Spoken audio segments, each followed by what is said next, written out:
Jamais sans la grâce, une dévotion matinale qui vous connecte à la pensée de Dieu et vous donne la provision du ciel au quotidien.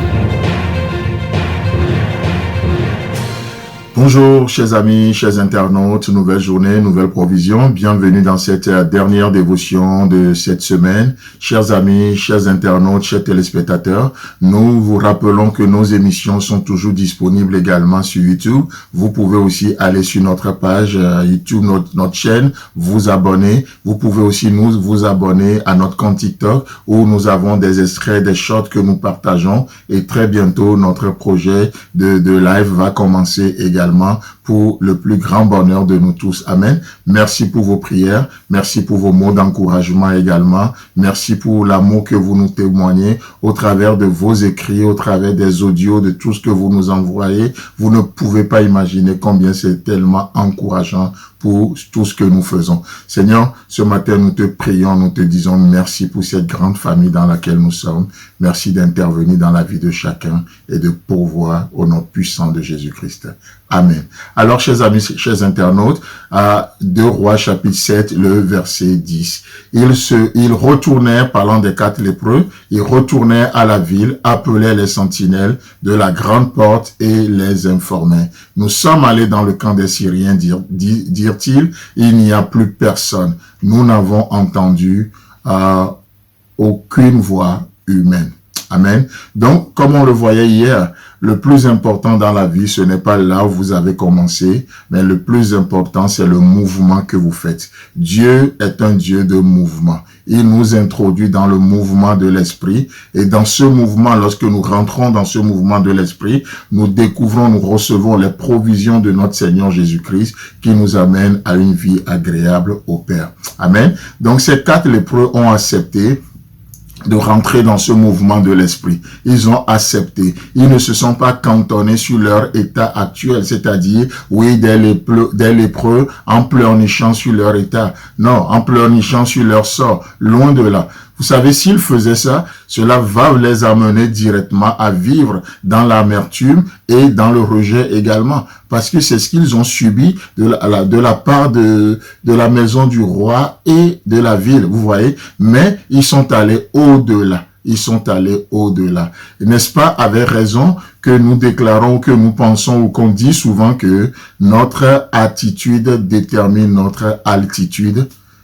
Votre attitude dans votre situation actuelle détermine votre altitude, votre élévation. Donc ces lépreux, qu'est-ce qu'ils ont fait? Ils ont fait le bon choix. Ils ont décidé de faire le bon choix, de vivre, non seulement de vivre le miracle, mais de devenir eux-mêmes un miracle. Et ils sont devenus un miracle en rentrant dans le mouvement. Vous savez, comme je le disais tantôt, la vie chrétienne, c'est une vie de mouvement, n'est-ce pas? Dans Marc chapitre 16, le verset 17, Marc chapitre 16, le verset 17, la Bible déclare: voici les signes qui accompagneront ceux qui auront cru. Et là, la Bible va nous citer des signes. Ils chasseront des démons, ils parleront de nouvelles langues et plein d'autres choses encore. Mais la chose sur laquelle j'aimerais attirer notre attention ce matin, c'est ce verbe accompagner. Voici les signes. Dans d'autres versions, voici les miracles qui accompagneront ceux qui auront cru. Et ce verbe accompagner, entre autres, ça donne l'idée d'un mouvement.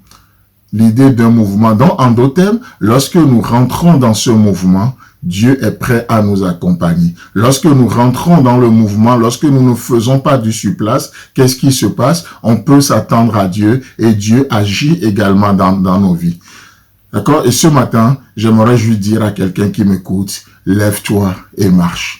Lève-toi, toi qui m'écoutes actuellement. Lève-toi et marche dans ce que Dieu a préparé pour toi. Oh, tu me diras, Arnaud, oui, là, je suis actuellement en train de passer par une vallée de l'ombre de la mort. Ce n'est pas clair, je ne vois pas clair.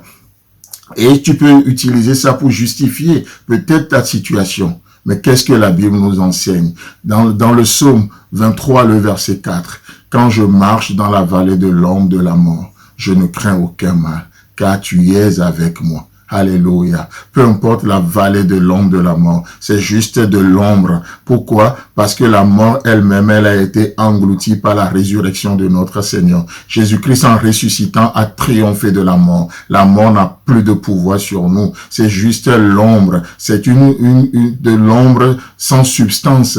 Pourquoi? Parce que Christ lui a enlevé son pouvoir. Chers amis, chers internautes, chers téléspectateurs, rentrons dans ce mouvement de foi, dans ce mouvement de l'esprit. Alors, nous découvrirons les provisions de Dieu pour glorifier le Père et pour être épanouis également. Que le Seigneur vous bénisse. Je vous souhaite un agréable week-end. Et si Christ tarde à venir, on se retrouve la semaine prochaine. Si vous avez aimé cette émission, parlez-en à vos amis. Parlez-leur du message de la grâce et de ce qu'il fait dans vos vies. Pour un sujet de prière, une question ou pour devenir partenaire, contactez-nous au 00229 94 75 80 20. Que Dieu vous bénisse et à la prochaine. En attendant, pensez avec Dieu.